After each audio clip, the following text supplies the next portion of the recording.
73 nömrəli test nümunəsi. Which question has no answer in the passage? Hansı sualın cavabı mətn parçasında yoxdur? Yəni, abituriyentlərə 5 sual verilmişdir. Bu 5 sualdan 4-ünə cavab mətn parçasından tapmaq olar. Yalnız bir sualın cavabı mətn parçasında yoxdur. Həmin sualda bu test nümunəsinə məhz Y bəndidir. What does John's sister have for dinner?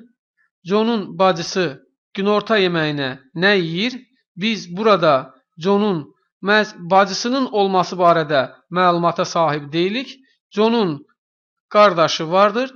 My brother is fond of sports. Mənim qardaşım idmanı çox sevir və biz John'un bacısı ilə bağlı məlumata sahib olmadığımız üçün bu sual yanlış sualdır və mətn parçası ilə heç bir əlaqəsi yoxdur.